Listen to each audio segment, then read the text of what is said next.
सुरू आहे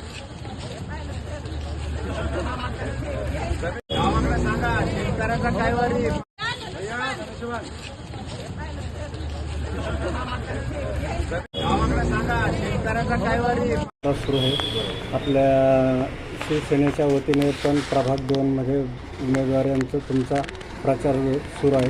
कसा प्रचार सुरू आहे आणि कसा प्रतिसाद मिळतो? आता तुम्ही आता सध्या बघत असाल की आमच्या दोघांच्या कपाळाला जे कुंकू अक्षता दिसतोय, हीच आमच्या शिवसेनेची खरी म्हणलं तर जीत आहे. आम्ही ज्या प्रभागात ज्या कॉलनीमध्ये जातो तिथलच्या माता भगिनी आमचं ऑप्शन करून येणारा प्रत्येक मतदार आम्हाला स्वागत करतो आणि येणाऱ्या 15 तारखेला शिवसेनेचा महापौर या शहरात बसवायचा या उद्देशाने सर्व जनता आमच्या शिवसेनेच्या मागे आम्हाला असे वातावरण दिसत आहे. सध्या तुम्ही वार्डामध्ये फिरताय, प्रभागामध्ये काय मतदारांचं म्हणणं आहे? मतदारांचं म्हणणं खरं म्हणलं तर संभाजीनगर शहर हे शिवसेना प्रमुख बाळासाहेब ठाकरे यांच्याच नावाचं शहर आहे. आजही बाळासाहेब नसते तरी या शहरामधला प्रत्येक नागरिक हा बाळासाहेबांना मानणार आहे आणि त्या बाळासाहेबांच्या धनुष्यबाण आम्ही काही जरी झालं तर सोडणार नाही, हीच भावना प्रत्येक नागरिकांना आम्हाला दिसत आहे. कोणते मुद्दे घेऊन तुम्ही निवडणुकीला सामोरे जाता? आम्ही सगळ्यात महत्त्वाचं येणाऱ्या काळामध्ये ज्या मागच्या काळात जी पाणी योजना म्हणजे बऱ्यापैकी ती ढप झाली होती, ती योजना एकनाथ शिंदेसाहेब आल्यानंतर ज्याप्रमाणे तिला प्रगती मिळाली, शहरामध्ये जे पाण्याची व्यवस्था करण्याची जे टाक्या बांधणे असो की सगळ्या असो, जयपाल साहेबांच्या माध्यमातून जो निधी शहरात आलेला आहे, या सगळ्या निधीचा उपयोग करून आपल्या शहरामध्ये ज्या पाण्याच्या टाक्या झालेल्या आहेत त्या टाक्याचा लवकरात लवकर कशी सुरुवात होईल या मुद्द्यावर आम्ही जनतेसमोर जातो. भाऊ, तुम्ही अनेक वर्षापासून राजकारणात आहात, तुम्हाला आता उमेदवारी मिळाली, तुम्हाला न्याय मिळाला असं वाटतंय का? नक्कीच.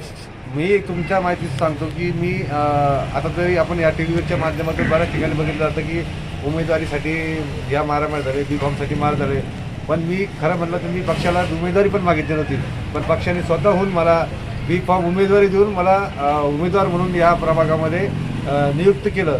म्हणजे मला कुठलं न मागता ही उमेदवारी मिळती, ती फक्त शिवसेनाच. उमेदवारी मिळाल्यानंतर तुमचं विजन काय असेल?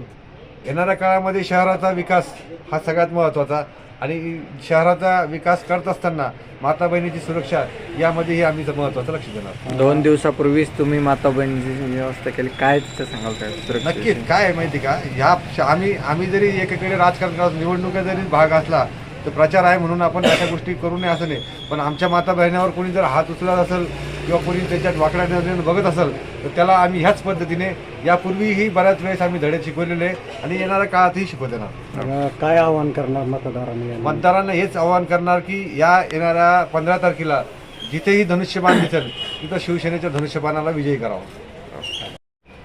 जवळपास 10 वर्ष तुम्ही महापालिकेच्या सभागृहात राहिला आहे, आम्ही तुमचं कामकाज पण जवळून पाहिलं आहे, तर काय भावना आहे तुमची आणि काय विकास कामं केलेली?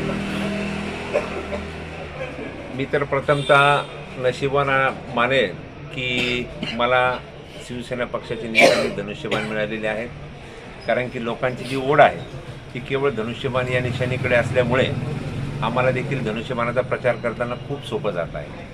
विकास कामं आपण बघितले असेल, शहरामध्ये अनेक मोठमोठ्या योजना शिवसेनेच्या माध्यमातून आलेल्या आणि त्या पूर्णत्वासकडे गेलेल्या आहेत आणि आपल्या या शहरामध्ये काम करत असताना या N11 भागामध्ये आम्ही सर्वांनी मिळून जो विकास केलेला आहे तो पूर्ण शहरात तुम्हाला कुठं दिसणार नाही, एवढ्या मोठ्या प्रमाणात आम्ही विकास केलेला आहे. विकासाच्या माध्यमातून मी सांगायला मला आनंद वाटेल, 2017ला आम्ही सिडको हडकोचं जे ऑफिस होतं झोन कार्यालय, आम्ही सर्वांनी मिळून सर्व वरिष्ठ नेत्यांच्या माध्यमातून इथं 2017ला ते झोन ऑफिस आपण इथे घेऊन आलो. त्याच्यानंतर शहरामध्ये 6 CBSE शाळा आहे महानगरपालिकेच्या, बाकी भरपूर शाळा आहे, परंतु त्या 6वी CBSE शाळा जी आहे ती आपल्या इथं आम्हाला मंजूर करून घेता आली आणि ती आज टॉप 1मध्ये शाळा आहे. याचा देखील आम्हाला अभिमान आहे. आज 500 विद्यार्थी साधारणतः शिकत आहेत. पूर्ण डिजिटल शाळा आहे. तो एक मोठा आपल्या या N11 या वार्डमध्ये आमच्या प्रभागामध्ये खूप मोठं योगदान आहे त्याचं.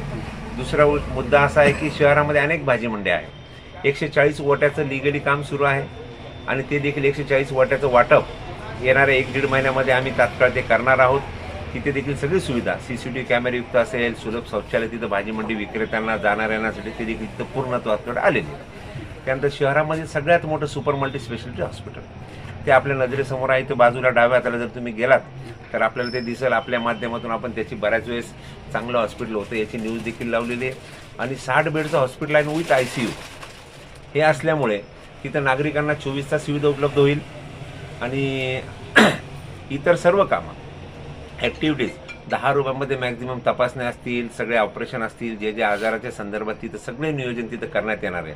म्हणून हा जो आपल्या इथं विकास झालेला आहे हा आम्हाला चौघांना मिळून तिथं या पूर्ण प्रभागामध्ये या माध्यमातून सगळा विकास करण्यासाठी आम्ही कटिबद्ध आहोत. तसेच या शहरामध्ये निधी कोणी किती जरी सांगितलं तर कोणी आणू शकतं हे आपल्याला सर्वांना माहिती आहे. नगरविकास मंत्री योगायोगानं शिंदेसाहेब आहेत, निधीला ते कुठे कमी पडू देत नाही. त्याच्यानंतर खासदार बुंबरे साहेब आहेत, ते देखील आपल्याला सर्वांना निधी कुठेही किती देऊ शकतात. तिसरा मुद्दा मध्यचे आमदार प्रदीपजी जयस्वाल साहेब आहेत, ते तर विकासाची गंगा ते वाहतात, त्याच्यामुळे त्यांना अडचण नाही. आणि नशिबानं आम्ही अशा आहोत की पालकमंत्री देखील आपले शिवसेनेचे आणि शिंदे शिरसाट साहेब आहेत, त्यांनी देखील प्रचंड मोठ्या प्रमाणात निधी दिलेला आहेत आणि ते देणार पण आहेत. या सर्व फक्त आम्ही विकासाच्या मुद्द्यावर आणि रमेश भाऊनं सांगितल्याप्रमाणे आम्ही 24 तास सतर्क असतो कुठल्याही गोष्टीमध्ये असू द्या. आणि त्या माध्यमातून आम्ही लोकांची सेवा, जनसेवा, कोरोना काळामध्ये रमेश भाऊ असेल, मी असेल, आम्ही सर्वांनी खूप जीवाची पर्वा न करता लोकांसाठी आम्ही धावपळ केलेली आहे आणि ते आम्ही सतत करत असतो. बाकी काही जण आत्ता नियोजन करायला लागले, कोणी मॅसेज टाकायला लागले, कोणी काही करायला लागले, परंतु आम्ही सगळेजण गेल्या अनेक वर्षापासून लोकांना विद्युत पुरवठ्याचा मेसेज असेल, पाणी पुरवठ्याचा मेसेज असेल, कुठल्याही असेल तर आम्ही ते मेसेजद्वारे लोकांना कळवतो. पाण्याची वेळ आमची मॅक्झिमम या आमच्या भागामध्ये निश्चित आहे. शुद्ध आणि चांगलं पाणी येतं हे पण आम्ही अभिमानानं सांगू शकतो. तसेच वेळेमध्ये जर काही बदल झाला ते देखील आम्ही सर्वजण, आम्हाला पाणी पुरवठ्याच्या टाकीवरनं सकाळी 4ला जरी मेसेज आला, सर्वजण 4 ते 4:15पर्यंत आम्ही मेसेज टाकतो. हे तुम्ही बघू शकता, तुम्ही ग्रुपवर बघा, नागरिकांच्या ग्रुपवर बघा, तुम्हाला फक्त मेसेज शिवसेनेचाच येईल हे ते सगळे लोक सांगतील. आणि याचाच आम्हाला फळ मिळणार आहे. आणि आम्ही आता ज्या ज्या ठिकाणी गेलो, नागरिकांनी मनसोक्त, जसं आमची विजय मिरवणूक सुरू आहे या प्रकारे लोक आमचा सत्कार करत होते आणि आमचं देखील मन भारावून गेलेलं आहे. त्यामुळे जशी जनतेने आम्हाला सेवा करायची संधी दिली त्याच्यापेक्षा जास्त सेवा आता प्रभागामध्ये आम्हाला काम करण्याची संधी लोक देतील यात तीळ मात्र शंका नाही. शहरासाठी महत्त्वपूर्ण असलेली 2740 कोटीची जलवाहिनी प्रकल्प हा जो रखडला, आता पुढे टेस्टिंग वगैरे झाली, लवकरच पाणी मिळणार. शहरवासियांना केव्हा पाणी मिळेल? शहरवासियांना हा उन्हाळा आपल्यासाठी एकदम चांगला जाईल हे आम्ही अभिमानानं सांगू शकतो. कारण की गेल्या महिन्यामध्ये देखील त्याची बऱ्यापैकी पाण्याची सुधारणा झालेली आहे. आणि आता जी नवीन पाईपलाईन जी मोठी व्यासाची आहे, नागरिकांना मध्ये 38 किलोमीटरची लाईन ती 100% पूर्ण झालेली आहे. पाण्याच्या टाक्यांचं पण एक मॅक्झिमम काम झालेलं आहे. त्याची फक्त रंगरंगोटी वगैरे इतर काम बाकी आहे. ते देखील येणाऱ्या महिना दीड महिन्यामध्ये होईल. पाण्याची लाईनची टेस्टिंग देखील 100% सक्सेस होणार आहे. त्याच्यामुळं हा उन्हाळा आपल्या नागरिकांना, दररोज तर पाणी आपण ह्या उन्हाळ्यात देऊ शकत नाही, परंतु 2 ते 3 दिवस नक्कीच कमी होतील हे आम्ही नक्की आवर्जून विश्वासाने सांगू शकतो. मतदारांना काय आवाहन करणार? मतदारांना फक्त आम्ही एकच आवाहन करणार, विकास जसा या भागात झालेला आहे तर पूर्ण प्रभागात विकास करायचा असेल तर आम्ही 4ही उमेदवार धनुष्यबाण या निशाणीवर मतदान करायचं. आणि जसा विकास इथं या नाकरामध्ये झालेला आहे त्याच्यापेक्षा आणखीन कसा चांगला करता येईल हे नक्कीच आम्ही करू हे आम्ही आपल्या माध्यमातून नागरिकांना आव्हान करतो व त्यांना विनंती करतो की 15 तारखेला कोणाच्याही भूलथापेला बळी न पडता अनेक लोक काही अफवा पसरवतील, परंतु शिवसेना याच निशाणीवर ते मतदान करायचं आणि आम्हाला भरघोस मताने निवडून द्यावं ही आपल्याला मी विनंती करतो.